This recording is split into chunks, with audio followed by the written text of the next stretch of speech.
왕 헤롯 때에 아비야 반열에 제사장 한 사람이 있었으니 이름은 사가랴요 그의 아내는 아론의 자손이니 이름은 엘리사벳이라. 이 두 사람이 하나님 앞에 의인이니 죄의 모든 계명과 규례대로 흠이 없이 행하더라. 엘리사벳이 잉태를 못하므로 그들에게 자식이 없고 두 사람의 나이가 많더라.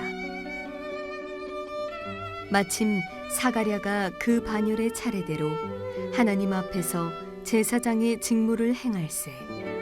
제사장의 전례를 따라 제비를 뽑아 주의 성전에 들어가 분향하고 모든 백성은 그 분향하는 시간에 밖에서 기도하더니 주의 사자가 그에게 나타나 향단 우편에 선지라.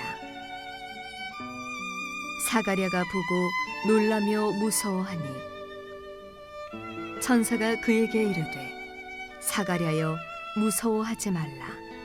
너의 간구함이 들린지라. 내 아내 엘리사벳이 네게 아들을 낳아주리니 그 이름을 요한이라 하라. 너도 기뻐하고 즐거워할 것이요 많은 사람도 그의 태어남을 기뻐하리니 이는 그가 주 앞에 큰 자가 되며 포도주나 독한 술을 마시지 아니하며 모태로부터 성령의 충만함을 받아 이스라엘 자손을 주 곧 그들의 하나님께로 많이 돌아오게 하겠음이라. 그가 또 엘리야의 심령과 능력으로 주 앞에 먼저 와서 아버지의 마음을 자식에게 거스르는 자를 의인의 슬기에 돌아오게 하고 주를 위하여 세운 백성을 준비하리라. 사가랴가 천사에게 이르되 내가 이것을 어떻게 알리요? 내가 늙고 아내도 나이가 많으니이다. 천사가 대답하여 이르되 나는 하나님 앞에 서 있는 가브리엘이라. 이 좋은 소식을 전하여 내게 말하라고 보내심을 받았노라. 보라, 이 일이 되는 날까지 내가 말 못하는 자가 되어 능히 말을 못하리니 이는 내가 내 말을 믿지 아니함이거니와 때가 이르면 내 말이 이루어지리라 하더라. 백성들이 사가랴를 기다리며 그가 성전 안에서 지체함을 이상히 여기더라. 그가 나와서 그들에게 말을 못하니 백성들이 그가 성전 안에서 환상을 본 줄 알았더라. 그가 몸짓으로 뜻을 표시하며 그냥 말 못하는 대로 있더니 그 직무의 날이 다 되매 집으로 돌아가니라. 이후에 그의 아내 엘리사벳이 잉태하고 5달 동안 숨어 있으며 이르되 주께서 나를 돌보시는 날에 사람들 앞에서 내 부끄러움을 없게 하시려고 이렇게 행하심이라 하더라. 누가복음은 아싸 복음입니다. 아웃사이더들을 위한 복음. 구원의 자격, 구원의 가능성이 전혀 없는 사람들, 그 복음의 사각지대에 놓여 있는 아웃사이더를 위한 복음서입니다. 저자인 누가도 아싸였고 수신자인 데오빌로도 아싸였습니다. 둘 다 이방인이었기 때문이죠. 이 아싸가 아싸에게 전해준 복음, 누가복음의 첫 번째 등장인물은 다른 복음서에는 안 나오는 매우 독특한 인물입니다. 사가랴와 엘리사벳, 이 아싸 부부가 등장인물 제1호로 누가복음에 나옵니다. 이들이 왜 아싸 부부인지는 7절 말씀을 보시기 바랍니다. 엘리사벳이 잉태를 못함으로 그들에게 자식이 없고 두 사람의 나이가 많더라. 자, 이 부부가 처한 상황을 한 3가지 정도로 요약해 볼 수 있습니다. 먼저 잉태를 못함으로라고 했어요. 우리말로 잉태를 못한다고 번역한 단어는 헬라어의 스테레오스입니다. 이 스테레오스라고 하는 단어에서 영어의 스티프라고 하는 단어가 또 파생이 되는데요. 스테레오스, 스티프는 딱딱하게 굳어 있다, 이런 뜻입니다. 자, 열매를 거두려면 먼저 땅을 기경을 해서 부드러운 땅으로 만든 다음에 씨를 뿌려야지 열매를 거둘 수가 있잖아요. 그런데 어떤 땅은 너무나도 딱딱하고 돌처럼 단단하게 굳어 있어서 기경을 할 수가 없어요. 그런 땅에는 아무리 우리가 씨를 뿌려도 열매가 안 나옵니다. 이것이 바로 스테레오스, 생명을 잉태하지 못하는 땅이요, 사가랴와 엘리사벳의 인생이라는 것입니다. 자, 두 번째로 그들에게 자식이 없고라고 했습니다. 우리 말에는 무자식이 상팔자라는 말도 있고요. 또 요즘에는 일부러 자식을 안 낳는 부부도 있을 텐데요. 2000년 전에 팔레스타인 땅의 분위기는 좀 달랐습니다. 자식이 없다는 것은 하나님의 축복이 그 가정을 완전히 떠나버린 것으로 인식이 되었던 그런 시대였거든요. 신명기 7장 14절 말씀을 보세요. 내가 복을 받음이 만민보다 훨씬 더하여 너희 중에 남녀와 너희의 짐승의 암수에 생육하지 못함이 없을 것이며. 자, 이 구절을 보시면요, 생육하는 것은 하나님의 축복이다. 맞습니까? 예, 맞습니다. 자녀는 하나님 주신 축복입니다. 그러나 이 구절을 반대로 해석하는 것은 매우 위험합니다. 여기 자녀가 없고 생육하지 못하는 사람이 있어요. 그 사람을 향해서 너는 하나님의 저주를 받은 거야. 자, 이런 식으로 역으로 해석하는 것은 대단히 위험한 해석입니다. 자, 6절 말씀 보시면요, 사가랴와 엘리사벳은 하나님 앞에 의인이요 흠이 없는 자라고 했습니다. 의롭고 경건한 사람도 불임이 있을 수 있고 예수 잘 믿는 사람도 병에 걸리거나 어려운 일 겪을 수 있다는 것입니다. 그 예수님께서 어느 날 길을 가시다가 태어날 때부터 맹인이 된 사람을, 앞을 보지 못하는 사람을 만나셨어요. 그때 제자들이 예수님께 이렇게 물어봤습니다. 예수님, 이 사람이 맹인으로 태어난 것이 누구 죄 때문입니까? 자기 죄 때문입니까? 아니면 부모의 죄 때문입니까? 자, 이때 예수님께서 대답하시되 이 사람이나 그 부모의 죄로 인한 것이 아니라 그에게서 하나님이 하시는 일을 나타내고자 하심이라. 아멘. 자, 하나님의 일을 위해서, 하나님의 원대한 목적을 위해서, 하나님의 영광을 드러내는 도구로 쓰임받기 위해서 맹인이 된 사람도 있고요, 자식이 없는 사람도 있을 수 있습니다. 여러분, 우리는 하나님의 뜻을 다 알 수가 없어요. 그러므로 우리는 사람을 함부로 판단해서는 안 됩니다. 특별히 다른 사람이 겪고 있는 현재의 어려움을 과거의 죄와 연결시키는 것을 즉시 중단하시기 바랍니다. 그 사람이 어쩌면 하나님이 하시는 일을 나타내기 위한 거룩한 도구일지도 모르기 때문이죠. 너 죄 지어서 그래, 너 죄 때문에 그래, 너 빨리 회개해야 돼, 이런 말은 하나님만 하실 수 있는 말이지 우리는, 죄인은 이런 말을 할 자격이 없습니다. 2000년 전에 이스라엘 땅에서 사가랴와 엘리사벳은 자식이 없었다고요. 아마도 주위 사람들로부터 따가운 시선을 많이 받았을 것입니다. 그것이 그들의 마음에 큰 고통으로 자리 잡고 있었을 것입니다. 자, 그뿐 아니라 이 두 사람의 나이가 많더라라고 성경은 기록하고 있어요. 힘없고 병들고 약한 상태라는 것이죠. 지금과 달리 그 당시에는 은퇴연금도 없고 노약자들을 위한 정부의 혜택 이런 게 거의 없었어요. 그러니까 그 시대에 노인들이 살 길은 그저 자식들에게 기대서 사는 것이 유일한 방법이었습니다. 자, 그런데 잉태 못하고 자식도 없고 나이까지 많다. 모든 것이 꽉 막히고 미래에 대한 소망이 전혀 보이지 않는 삼중고의 암울한 상황이라는 것입니다. 자, 아사들을 위한 복음서의 저자 누가는 그의 책의 첫 번째 등장인물로 사가랴와 엘리사벳이라고 하는 이 아사 부부를 의도적으로 선택했습니다. 이런 아사 중에 아사에게도 하나님의 은혜가 임할 수 있다면, 하나님이 하시는 일을 나타내는 거룩한 도구가 될 수 있다면, 역전의 주인공이 될 수 있다면, 데오빌로 각하와 같은 이방인일지라도 그 누구일지라도 복음의 수혜자가 될 수 있습니다. 구원받을 수 있습니다. 소망이 있습니다. 이것을 말하고 싶었던 것입니다.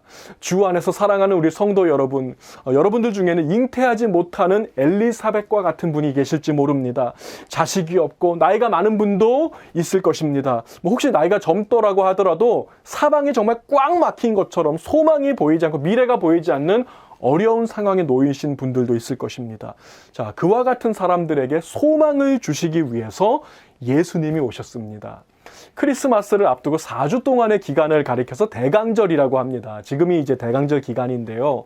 대강절은 우리 예수님의 오심을 기다리는 기간입니다. 특별히 올해 대강절은 예년보다 더욱더 특별한 것 같습니다. 코로나 팬데믹으로 인해서 사방이 정말 꽉 막힌 것처럼 보이는 어려운 상황에 놓인 분들이 우리 주위에 너무나도 많기 때문이죠. 그리고 또 오늘 이 예배를 드리는 분들 중에도 이와 같은 분들이 계실 것입니다. 그래서 우리는 더욱더 구주가 필요한 것입니다. 오늘 저와 여러분에게 예수가 필요하고 복음의 능력이 더욱더 필요한 것입니다. 2000년 전에 사가랴와 엘리사벳이라는 아싸 부부의 인생이 우리 예수님의 오심과 함께 역전의 기쁨을 누리게 된 것을 기억하시면서 오늘도 예수님의 오심을 간절히 사모하며 기다리는 대강절 기간이 되시기를 우리 주님의 이름으로 축복을 드립니다. 자, 본문 5절 말씀 보시면요. 사가랴는 제사장이요, 또 엘리사벳은 제사장의 후예라고 했습니다. 유대왕 헤롯 때에 아비야 반열에 제사장 한 사람이 있었으니 이름은 사가랴요, 그의 아내는 아론의 자손이니 이름은 엘리사벳이라. 자, 여기 보시면 유대왕 헤롯 때에라는 말로 누가복음의 본론이 시작하고 있습니다.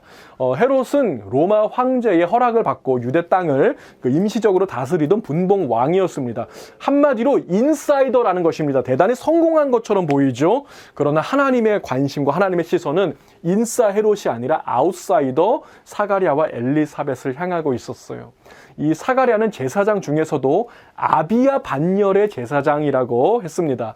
여기서 반열이라는 것은 쉽게 말하면 우리 학교 다닐 때 뭐 5학년 1반 또 6학년 2반 그러잖아요. 그 반을 말하는 것입니다. 반열. 그 당시 제사장들은 24개의 반으로 나누어져 있었어요.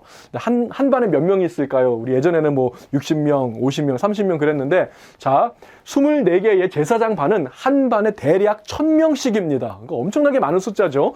1000명씩 24개 반이니까 거의 한 24,000명 정도의 제사장들이 그 당시 있었다는 것입니다. 자, 요즘 교회 모습과도 흡사하지요. 목회자들은 참 많은데 목회지는 부족합니다. 여러분, 예루살렘 성전은 몇 개예요? 딱 하나밖에 없어요. 성전 하나예요. 근데 제사장은 2만 명 이상이 있습니다. 이 수요와 공급의 불균형, 이것을 어떻게 해결했을까요? 이 24개의 반을요, 로테이션을 돌린 거예요. 그 1년이 보통 52주지 않습니까? 그래서 그 중에서 이제 4주는 무교절, 또 초막절 이런 중대한 행사로 빼고 이제 48주 정도가 남습니다. 그러면 그 48주를 24개의 반으로 나누면은 어떻게 돼요? 이제 48 나누고 24 하니까 둘이 되잖아요. 그래서 그 로테이션을 도는 거예요. 1년에 2번씩 차례가 돌아옵니다. 일주일 동안 성전에서 일할 수 있는 기회가 1년에 딱 2번 오게 되는 것입니다. 근데 문제가 있어요. 한 반에 몇 명이라고요? 1000명입니다.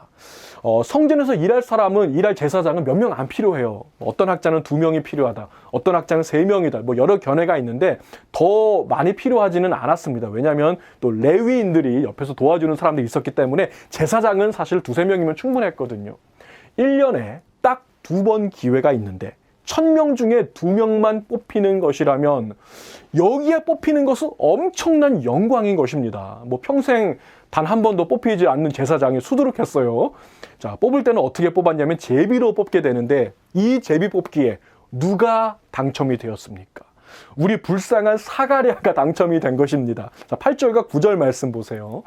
마침 사가랴가 그 반열의 차례대로 하나님 앞에서 제사장의 직무를 행할 때 제사장의 전례를 따라 제비를 뽑아 주의 성전에 들어가 분향하고, 자, 제비로 뽑힌 2명 중에 1명은 성전 바깥에 번제단 쪽에서 일을 하고요. 다른 1명은 성소 안쪽에 향단 앞에서 분향하는 일을 했습니다. 여러분 생각에 이 둘 중에서 어떤 일이 더 존귀한 일로 보이십니까? 당연하게도 성전 안쪽의 일입니다. 향단은 성소 내부에서도 가장 깊숙한 곳에 있었어요. 그 1년에 한 번 대제사장만이 들어갈 수 있는 그 기성소를 제외하고 제사장이 가장 깊이 들어갈 수 있는 장소는 향단이 있었던 거, 바로 성소의 최내부였습니다. 거기에 들어갈 수 있는 자격을 누가 얻었다고요? 잉태 못하고 자식도 없고 나이 많은 아웃사이더, 우리 불쌍한 사가랴가 이 기회를 얻은 것입니다. 얼마나 기뻤을까요? 얼마나 감격했을까요? 뭐 가문의 영광이 아니겠습니까?